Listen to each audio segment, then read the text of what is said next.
Hello and welcome to my channel. My name is Michelle and today I brought you here so we could talk about something that happened last week, which was I asked you all a question. I asked you what your goals were. It was a very vague and open question and I wanted to see how you guys would answer it. And I saw a lot of interesting things, and I kind of want to unpack some of what went on down in the comments. Now, for everyone's privacy, I'm not going to call out any particular comments. You're free to go and read. What I want to talk about are some of the trends with the comments and where we can go from here. What's next now that we've talked about the goals? So if you haven't answered last week's question, go ahead and pause this, click the little thing in the top, go answer the question, and then come back and we can finish our discussion. So, what are your goals? This is a simple question, but this is a question that we are all asked so many times throughout our lives.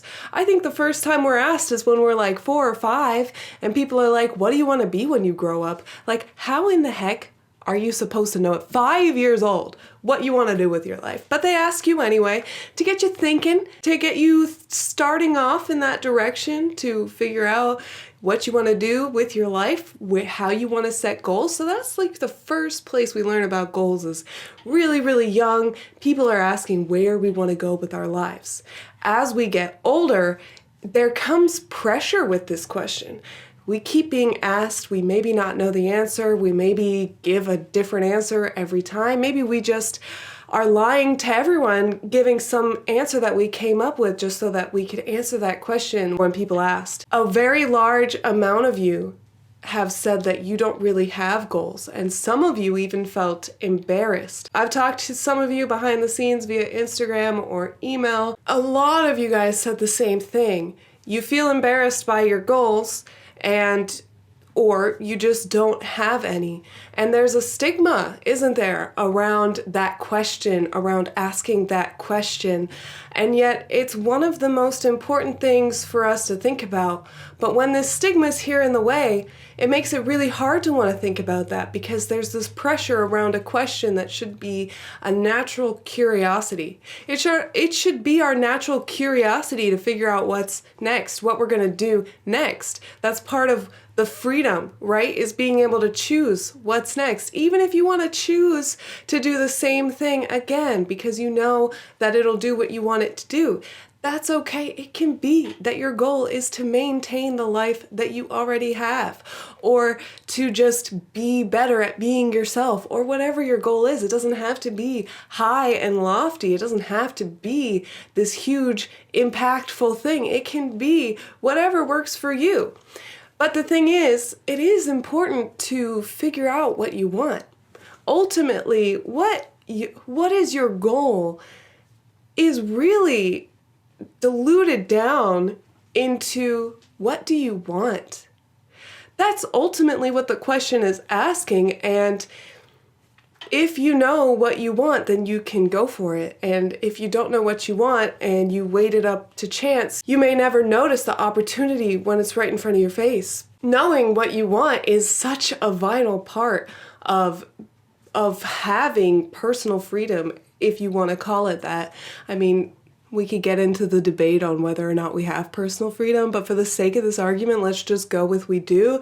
That freedom that we have comes from having desires, things that we want, no matter how small, simple, big, large, insane, whatever it is that we want, that's what drives us to action. If you haven't answered the question yet, I urge you to head on over to that other video and type your response because I would love to see what your goals are and what you want, if that's how you'd like to interpret it, so you can answer the question.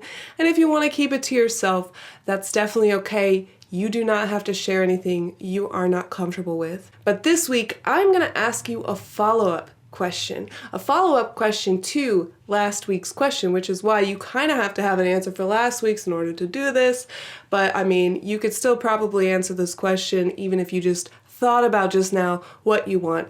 That's fine, but I want to hear because I think it's cool, but you don't have to tell me, but I wish you would. All right, so this week's question: how does MBTI fit into what you want and your goal? How does MBTI get you to your goal? How does MBTI help you maintain your goal? How does MBTI help you be the person that you want to be? I want to know, how does MBTI fit into all of this? You're clearly really interested in MBTI if you follow my channel. There's not really much reason else why someone would follow my channel, so I can basically make a pretty good assumption that you're into MBTI, and if you're not, I mean, thanks for being here and sticking with it even if you're not into MBTI. Hey, thanks. But how does MBTI fit into your goal? Or how could it, if you're not really sure? Let's speculate a little bit. How could it fit into your goal or what you want? I'm gonna play a little music now so you can answer and listen to pretty images again while it's going, or you can just stop it, whatever you want. I mean, that's totally up to you. No one's forcing you to do anything here. I mean, you clicked on the video. So thanks so much for watching. Thank you for answering, and I hope you have a beautiful, amazing, fantastic day. Bye.